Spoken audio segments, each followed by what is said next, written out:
गंगापूर लासूर महामार्ग हा तालुक्यातील अत्यंत महत्त्वाचा राज्य महामार्ग आहे.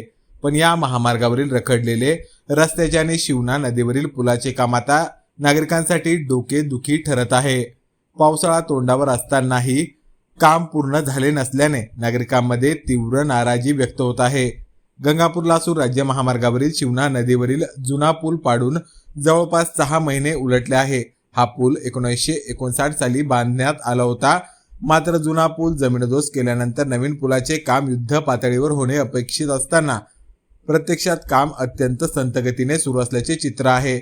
यामुळे गंगापूर तालुक्यातील नागरिक, शासकीय कर्मचारी, शाळकरी, विद्यार्थी आणि वाहनधारकांना मोठ्या अडचणींचा सामना करावा लागत आहे.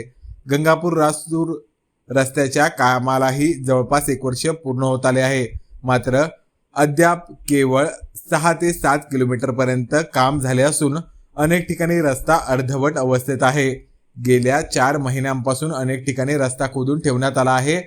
यामुळे धुळीचे साम्राज्य, खड्डे आणि अपघातांचे प्रमाण वाढले असून वाहन चालकांना दररोज जीव मुठीत धरून प्रवास करावा लागत आहे. सध्या शिवना नदीवर तात्पुरता पर्यायी पूल उभारून वाहतूक सुरू ठेवण्यात आली आहे. जून महिना संपत आला असून आतापर्यंत नदीपात्र कोरडे असल्याने वाहतूक सुरू आहे. मात्र मुसळधार पाऊस पडून शिवना नदीला पूर आल्यास हा तात्पुरता केलेला पूल वाहून जाण्याची भीती व्यक्त केली जात आहे.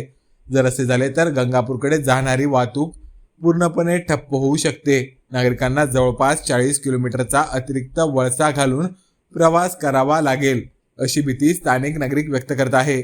नमस्कार, मी गणेश मेसमाळे. आपण पाहतात मराठी पत्र. आपण आज मालुंजा येथील गंगापूर ते देवगाव रंगारी या रस्त्यावर आहोत आणि या ठिकाणी जर बघितलं गेलं तर या ठिकाणी हा जो पर्यायी पूल आहे, हा पर्यायी पूल हा अत्यंत कमी उंचीचा असल्यामुळे या ठिकाणी पावसाळ्यामध्ये जो अडथळा निर्माण होणार आहे ते या सोबत बोलण्यासाठी आपल्या सोबत काही गावकरी आहेत.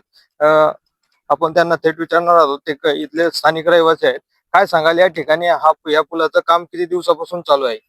या पुलाचं काम कमीत कमी 6 महिन्यापासून चालू आहे. आणि आमचे मुलं समजा शाळेत जाणार आहे गंगापूरला, त्या हिशोबाने त्यांची अडचण येणार आहे. या छोट्याशा पुलामधून आमची मुलं शाळेमध्ये जाणार नाही, याची कमीत कमी सगळ्यांनी दखल घ्यायला पाहिजे. कारण हा पूल आता समजा जर त्यांनी काम चालू केलं बी 1 वर्षभर काम होणार नाही.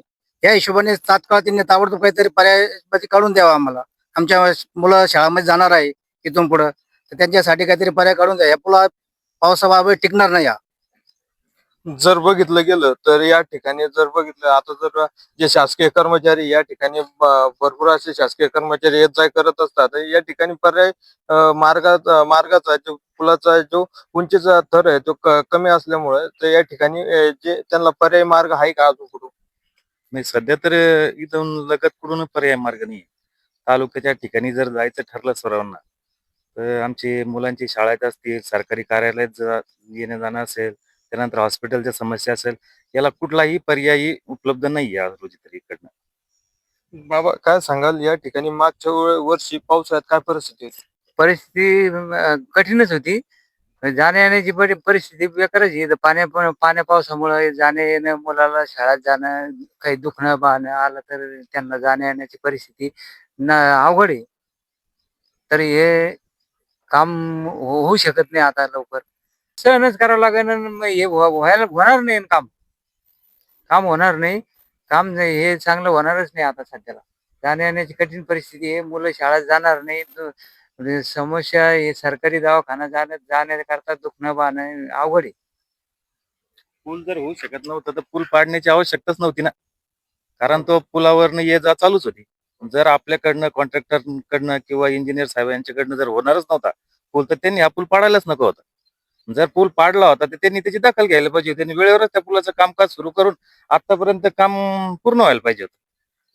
याला जबाबदार तर आम्ही संबंधित ठेकेदार आणि संबंधित प्रशासकीय लोक समजतोय आपण. साधारण तरी आमच्याकडील 10-15 गावांना आता जाण्या येण्यासाठी तालुक्याच्या ठिकाणी जर जायचं ठरलं तर शहापूर मार्गे, तुर्काबाद, लिंबे, जळगाव या मार्गे जावं लागेल. म्हणजे कमीत कमी 25 किलोमीटरचा फेरा वाढणार आहे. ठीक आहे, तो सरकारी कर्मचाऱ्यासाठी, दवाखान्यासाठी एक वेळ धकेल, पण मुलांच्या शाळेसाठी कसं शक्य ते? आता मुलांच्या शाळेसाठी एवढं 40 किलोमीटर अंतरावरून फेरा मारून मुलांची बस कशा जातील, मुलांची शाळा कशा होतील? म्हणजे 4 महिने तर मुलांची शाळा होणं अशक्यच आहे. जर बघितलं गेलं मागच्या वर्षी परिस्थिती अशी होती की या ठिकाणी जे उंचीचा जो पूल होता, या ठिकाणी त्या पुलाला देखील पाणी लागलेलं होतं. आणि या पुलाची परिस्थिती जर पाहिली तर या कमी उंचीचा पूल असल्यामुळे या ठिकाणी काही जीवितहानी होऊ शकते का? नाही बरोबर आहे ना, आता हे टिकणारच नाही पूल. जास्त जर पाणी जर आलं वरून ते पूल टिकणार नाही. पूल नाही टिकलं तर ये जाय बंद होणार आहे. तिकडचं वाहतूक बंद, इकडची वाहतूक बंद होणार आहे. संबंधित ठेकेदारावर कारवाई होणे अपेक्षित आहे. हो, झाली पाहिजे ना. याचा सर्वाधिक फटका आपत्कालीन वैद्यकीय सेवा, रुग्णवाहिका, शालेय वाहतूक आणि शेतकऱ्यांच्या शेतीमालाच्या वाहतुकीला बसण्याची शक्यता आहे. विशेष म्हणजे हा महामार्ग पश्चिम महाराष्ट्र आणि खानदेशाला जोडणारा महत्त्वाचा मार्ग मानला जातो. दररोज शेकडो लहान मोठी वाहने या महामार्गावरून प्रवास करतात. मात्र पुलाचे आणि रस्त्याचे दोन्ही काम अत्यंत संथ गतीने सुरू असल्याने नागरिकांमध्ये संतापाची भावना व्यक्त होत आहे. स्थानिक नागरिकांचा आरोप आहे की लोकप्रतिनिधींच्या दुर्लक्षामुळे तसेच संबंधित अधिकाऱ्यांच्या निष्काळजीपणामुळे हे काम वेळेत पूर्ण झाले नाही. तसेच सुरू असलेल्या कामाच्या दर्जाबाबतही प्रश्नचिन्ह उपस्थित केले जात असून निकृष्ट दर्जाचे काम होत असेल तर त्याची तपासणी करावी अशी मागणी देखील नागरिकांकडून केली जात आहे. रस्ता आणि पुलाचे काम तातडीने पूर्ण करावे तसेच कामात झालेल्या विलंबासाठी संबंधित कंत्राटदार आणि जबाबदार अधिकाऱ्यांवर कारवाई करावी अशी मागणी नागरिकांनी वाहनधारकांकडून होत आहे. शिवना नदीवरील पुलाला एक अनुसरून बोर्ड लावलेला आहे, सार्वजनिक बांधकाम उपविभाग गंगापूर. सार्वजनिक बांधकाम तुम्हाला सावधान करत आहे. पावसाळा लागण्यापूर्वी नदीचा पाण्याचा प्रवाह सुरू असताना कृपया वळण रस्ता वापर करू नये. शासनाचे अभियंते इतके टेक्निकल झालेले आहे सध्या, जे ऍडव्हान्स झालेले आहे. 6 महिन्यापूर्वी हा पाडण्यात आलेला आहे आणि या ठिकाणी तर पर्यायी मार्ग आहे तो कमी उंचीचा बनवलेला गेलेला आहे आणि त्यालाच अनुसरून ही पाटी ते सार्वजनिक बांधकाम विभाग हे लावतंय. या ठिकाणी सावधानकीचा इशारा हा सार्वजनिक बांधकाम विभागाकडून देण्यात आलेला आहे. आणि जर बघितलं गेलं तर नागरिकांनी या पर्यायी मार्गावर गंभीर प्रश्नचिन्ह उपस्थित केलेले आहे. या ठिकाणी जर बघितलं गेलं तर या पुलाचं काम या पद्धतीने चालू आहे. एवढं संथ गतीने काम या ठिकाणी सार्वजनिक बांधकाम विभागाचं चालू आहे. आताशी कुठंतरी गड्डे हे घेताना सार्वजनिक बांधकाम दिसत आहे. पाण्याचा प्रवाह जास्त असला तर नागरिकांना पूल ओलांडला तर जे पलीकडचे लोक आहे लातूरवरून गंगापूरच्या दिशेने महसूलच्या असू द्या, शेतकरीच्या कामे असू द्या, जे काही अन्य कामे असतील तालुक्याच्या ठिकाणी इतर कार्यालय पंचायत समितीच्या असू द्या, तर यांना आर्थिक फटका देखील बसू शकतो. आणि जर बघितलं गेलं तर याच्यामध्ये जर पाण्याचा प्रवाह जास्त असला तर मोठी दुर्घटना घडू शकते. गंगापूर लासूर महामार्गावरील रखडलेले काम आणि पावसाळ्याच्या पार्श्वभूमीवर निर्माण झालेला धोका पाहता प्रशासनाने तातडीने याकडे लक्ष देणे आवश्यक आहे. अन्यथा हजारो नागरिकांना याचा मोठा फटका बसण्याची शक्यताही नाकारता येत नाही.